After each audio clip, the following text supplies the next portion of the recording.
นั่นไหนจะฝันไหนฝันมาเลย ก็ย่อให้ตัวเดียวเลยตัวเดียวมึงกล้องเลย ผู้ใดใช้ด้วนบ่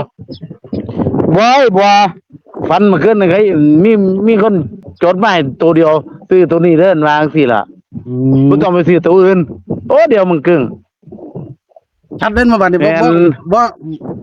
อ่านคือเอามาบัดนี้ชัดแจ้งแดงแก่เลยเนาะ เห็นตัวเดียวเขาเขียนใส่กระดาษมาให้เลยโยนให้เลยเอาซื้อเอาเด้อเนี่ยวางสิล่ะ มันบอกว่าไทยว่าเล่าบ่ ไม่บ่ถามเนาะ ไม่ได้ถามเนาะ บ่ ถึงทางไทยยังเล่าเนาะเอาจะมาเนี่ยเอาเล่าก่อนแล้ว เอาลาก่อนเนาะมื้อแรงหันหมานมื้อแรงหมู่ทุกคน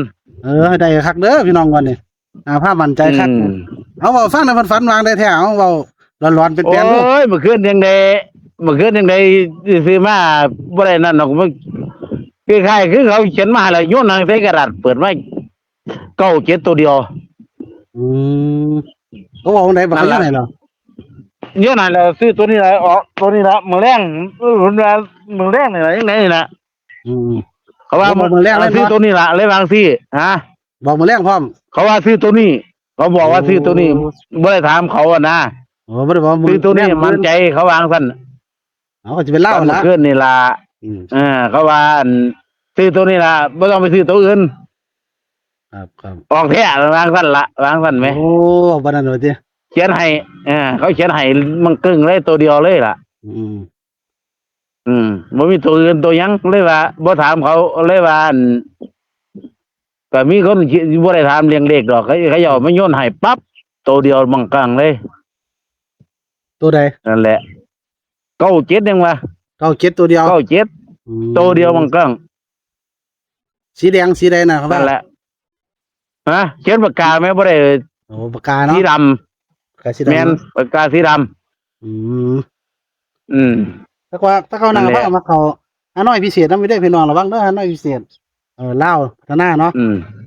ส่วนใหญ่เป็นสัตว์นางฟ้าสังเกตมาหลายรอบแล้วก็ระวังให้ดีระวังน้อยพิเศษนี่น่ะมาบอกตะเกาเพิ่นครับไอ้ดีก็คือเล่าเราชัดเจนกับหมู่เนาะเดี๋ยวบ่ลงทุนหรอก97ตัวเดียวหางเดียวนางฟ้าฝันดีคักมั่นใจงวดว่าฝันมั่นใจ ไม่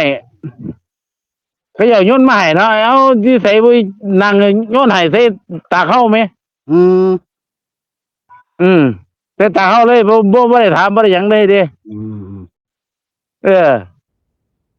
ตัวนี้นะมันน่าบ่ได้ถามว่า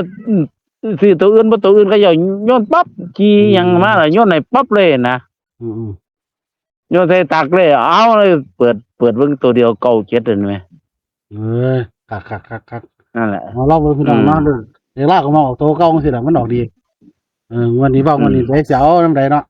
นะครับฟันดีไปทำได้ฮักแล้ววันนี้เอาด้วยได้เด้อพี่น้องวันนี้เอาคักลอกมันก็เพิ่นแน่ฟันอันนี้ถ้าเขาบ่ค่อยผ่านดอกเพิ่นมั่นใจเติบเด้นะครับเอาขอบคุณหลายเด้อนะพาสิแบ่งปันแนวทางพี่น้องอีกทีครับสวัสดีครับผมสวัสดีครับ